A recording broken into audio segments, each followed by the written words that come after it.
With a month until the presidential election, a pandemic and civil unrest are threatening the vote. However, a democratic breakdown has been occurring ahead of the introduction of the novel coronavirus.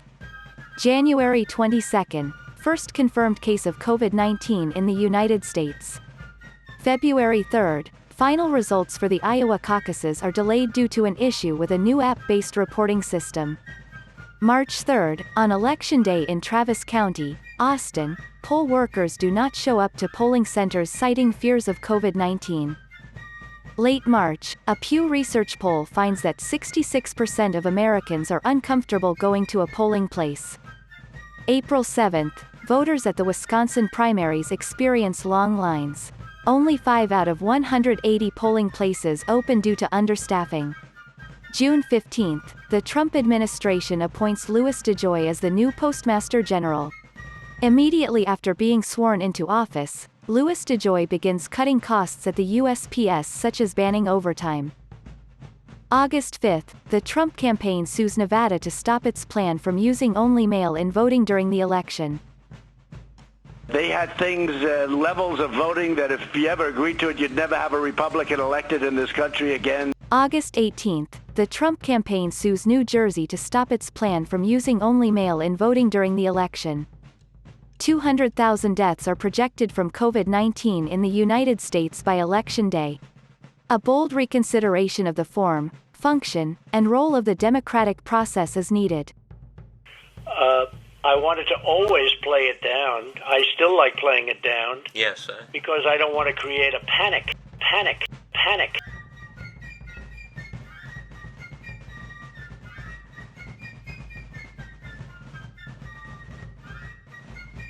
Open-air Viva Voce, or live voice, oral voting initially dominated early American politics.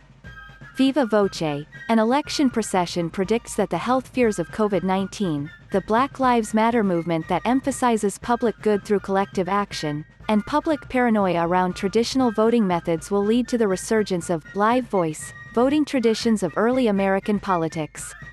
Viva Voce reorients America's stock of urban parks as sites for live voice voting.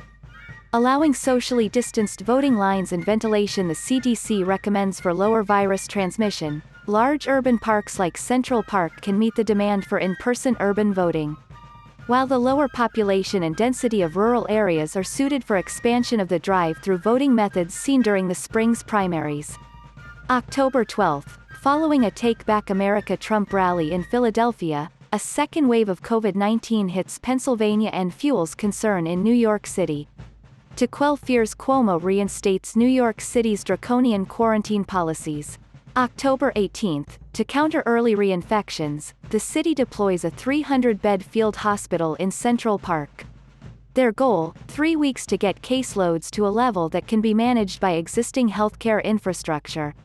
Central Park has a new role this election. October 26, Sanders' Emergency Community Oral Voting Reconciliation Act, better known as the Cover Act, passes and enacts a one-time immediate pandemic tax on multi-billion-dollar tech companies.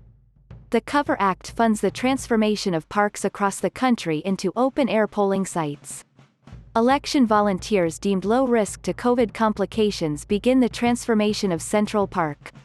A 6-foot by 6-foot grid is overlaid across the park in Technicolor chalk donated by Yankee Stadium. November 3, despite the Trump administration's attempt to ban all urban in-person polling locations on the grounds of public health concerns via tweet on the eve of the election day, Cuomo opens Central Park and New York City's other public parks for polling.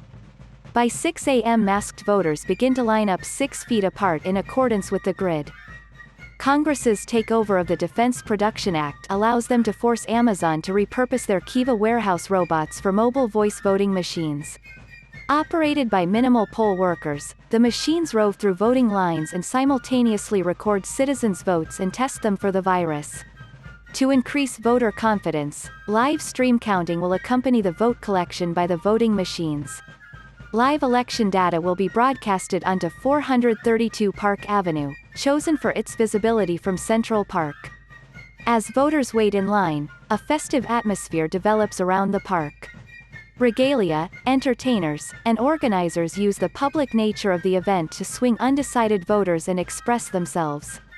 Voters use the public assembly as a chance to protest critical issues, safeguard their voting rights, and as an opportunity for self-expression. Campaign satellite offices use unprecedented campaign funds, made possible with Citizens United, to set up on-site advertising.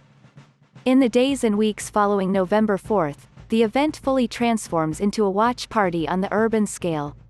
Ongoing election parties revel as mail-in votes postmarked by Election Day are continuously counted. Election results projected on 432 Park Avenue ebb and flow to match the real-time count. The results finally cease to move as the presumptive nominees' colors wash over 432 and pandemonium erupts. Above the revelers below, billionaires in 432 Park Avenue celebrate the appearance of a stable democracy and election cycle. These post-industrial capitalists call their CFOs to plan for stock buybacks and their lobbyists to plan for 2024.